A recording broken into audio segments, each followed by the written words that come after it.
Welcome back to the channel. Just want to do a follow-up on these. I did a video about 4 months ago, kind of like an unboxing. These are the Thorogood 1957 8-inch waterproof non-steel toe wedge sole boot. And initially I said they were insulated, and that was wrong. I shouldn't have said they were insulated. They have a moisture wicking design. And I'm going to start talking about that first, because this is an interesting part of this boot. So the waterproofing is like a liner, and it's a breathable liner. And I must say, it actually is pretty breathable compared to other boots I've had. I'm not really super hot in these. They've been good. Super waterproofed, no issues. I don't get a super hot feeling when I put them on. I'm not swamping myself out. I'm not getting smells and odors from these things. I just recently purchased a pair of Keen, kind of like a cross-training trail shoe, and those things are so hot, it's unbearable. There's no breathing in the Keens I bought compared to these, and the smells I'm getting out of the Keens are like disgusting. So this is much better in my opinion.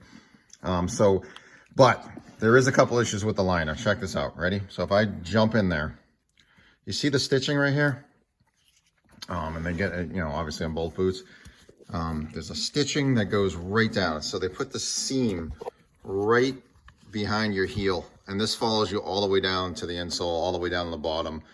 And I can actually feel it. It's a little abrasive. There's a lot of stitching going on there, and you can feel it a little bit. I must say I got used to it within a day, and it doesn't bother me. But I think it's worth noting.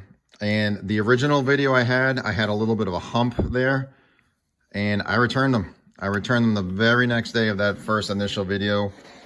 And these are the new ones that I purchased the very next day. And Thorogood, I must say, they took those things back like that. Yep, defect, pick out another pair, no problems. So that I thought was really good. But these boots are performing great. They're in a rotation right now. I'm rotating these with a pair of Fultons, white Fultons, and I'll do some sort of comparison between the Fultons and the Thorogoods at some point, because they're used in a similar fashion. So let's talk about how I use these things, because I use these things, and I like to use boots, abuse boots. I do care for them, and I try to, rotate them and take care of them, but they're being used pretty hard and pretty heavily. And these are about 4 months worth of use, but they are rotated. So I would say the mileage on these are about 300 miles. Okay. All right. So let's talk about it. All right. So the leather, it's a beautiful full grain leather. I must say it is, especially this portion and the upper. I don't think I've ever had a pair of boots with this feel of a leather in my life. I just spent 11 days in Italy, and I was in Florence, which is like leather capital of the world. It's like Italian leather. I don't think I touched any piece of leather that felt as good as this very section of the boot. Like, this is 2.5 millimeters thick. It's oiled. It is smooth. It is soft. It's supple. I can't believe it. I can't believe it's in a work boot. I almost think they screwed this up. Like, they didn't mean to put that piece in there. And when I'm done with these boots, I'm going to cut that piece out and I'm going to keep it. And it's just beautiful. I know it sounds strange, but I think they made a mistake, because, the rest of it's different. It's different cuts of the hide or whatever. It's different feel. It's definitely a tumbled leather, and it's softer, and it's heavily oiled, and it's got the pigment up top here. But for whatever reason, this one section is like fantastic. I don't know what it is, but it feels better than anything I touched in Italy the entire time.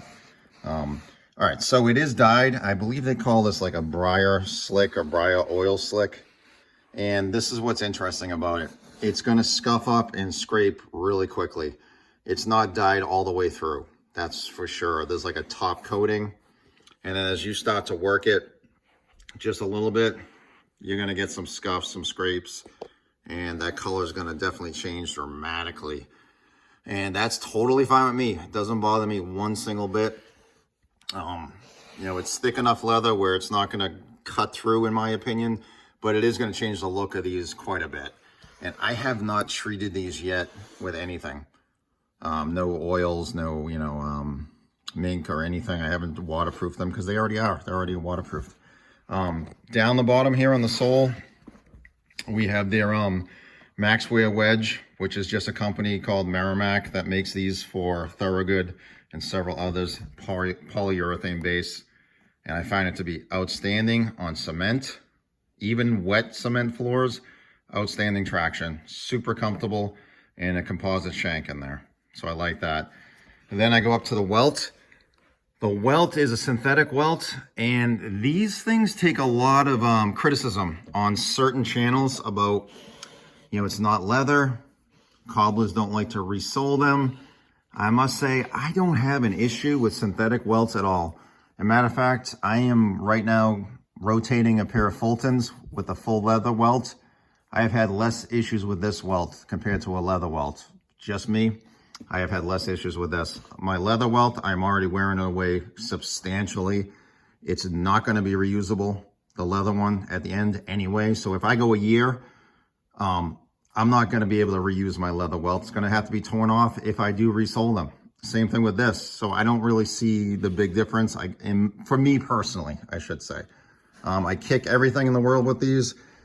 They're getting some, some abuse up front. It's not pulling away. So when I get down to the actual outsole, to the midsole, to the welt, I haven't had any issues there in the fronts on these at all, despite all the kicking I'm doing. It's not pulling away. The glue, the adhesive, the cements, it's holding up just fine. Unlike my Fultons, actually. My Fultons have pulled away on both, and I've done repairs on both. So this seems to be a good contact here. I'm not having any issues.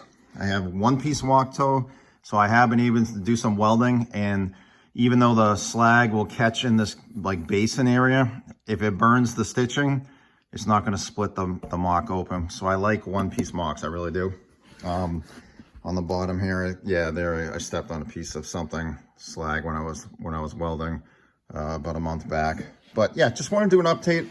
I think they're doing really good. I am definitely scuffing them up quite a bit. I'm going to use them, and I'm definitely working them. It's not unusual for me to go 10, 12 hours a day in these things, in mud, dirt, automotive, grease, oils, cutting, welding, grinding, submerged in water today. I think I had these things buried today, just alone today, and not cleaned. I got to clean these things up. But yeah, Thorogood 1957. No complaints as of yet. Good boot, good looking boot. Definitely gotten some compliments on these things. I will see what they look like a year from now. But so far, I can't complain. They're doing a good job, and they are $280, but they just might be worth it. And they do come with different soles, as people probably realize. You can get a heeled sole on these as well. But these, obviously, the wedge sole. Anyway, thanks for watching. Thorogood 4-month update. We'll see what it looks like in a year from now. Thanks.